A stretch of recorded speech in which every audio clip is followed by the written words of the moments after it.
Assalamualaikum warahmatullahi wabarakatuh. Yang saya hormati Bapak atau Ibu dosen dan teman-teman yang saya banggakan.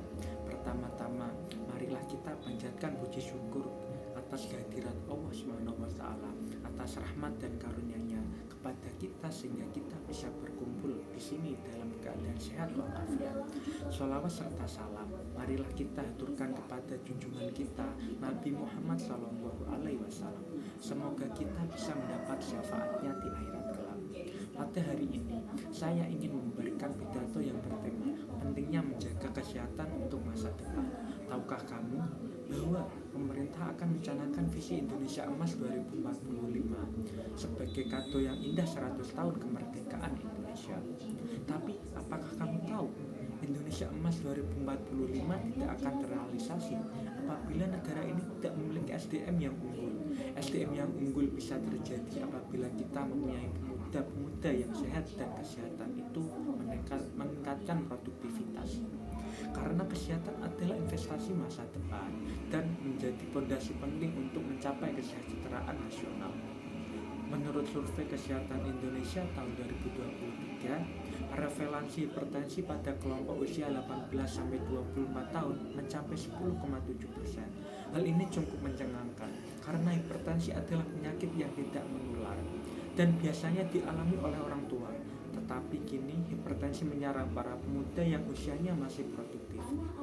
Hal ini terjadi karena pola hidup yang tidak sehat seperti pola makan yang buruk, stres berlebihan dan kurangnya aktivitas. Terkait dengan kurangnya aktivitas, Ikatan Dokter Anak Indonesia atau IDAI menyatakan bahwa 52% remaja usia 15-24 tahun kurang melakukan aktivitas fisik.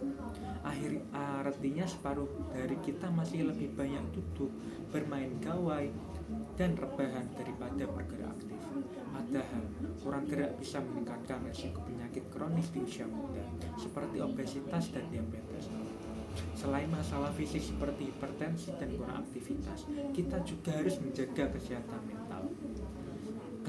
Gangguan kesehatan mental bisa dicegah sejak awal dengan mencegah stunting. Stunting adalah masalah kesehatan yang terjadi ketika anak-anak mengalami pertumbuhan fisik dan perkembangan kognitif yang terhambat karena kurang gizi dan perawatan yang tidak memadai selama 1000 hari pertama kehidupan, yaitu mulai dari masa kehamilan hingga usia 2 tahun. Anak yang mengalami stunting beresiko mengalami masalah kesehatan mental seperti kepercayaan diri rendah, cemas, dan depresi. Anak stunting juga beresiko mengalami disfungsi psikososial dan masalah keluarga, terutama saat remaja.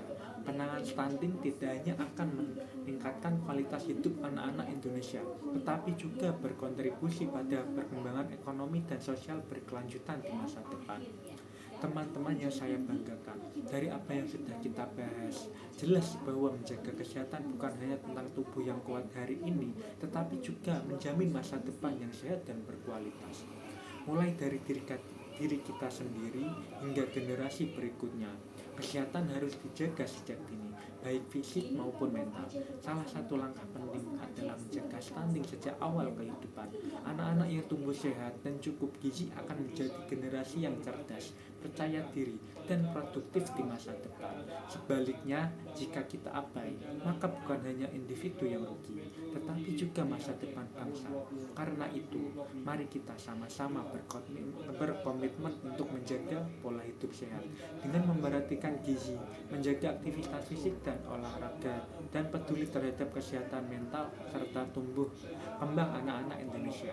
Dengan begitu, cita-cita menuju generasi Indonesia Emas 2045 bukan hanya impian, tetapi benar-benar bisa terwujud. Ingatlah, menjaga kesehatan hari ini berarti menjaga masa depan Indonesia esok. Terima kasih atas perhatian teman-teman semua. Wassalamualaikum warahmatullahi wabarakatuh.